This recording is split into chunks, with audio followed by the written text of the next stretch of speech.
popoludnejšie reprízy, ktorý dosiahol hodnotu 41%. bol pre televíziu Markíza najúspešnejší mesiac v tomto roku a stabilizovali jej vedúcu pozíciu na slovenskom mediálnom trhu.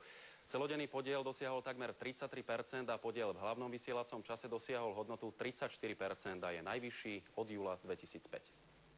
Mimo hlavného vysielacieho času dosiahla v apríli rekordnú sledovanosť predposledná časť telenovely Macocha s podielom 53,2% a Lampáren z 30. apríla, a to v novom vysielacom čase v nedeľu o 13:30 s podielom takmer 41%.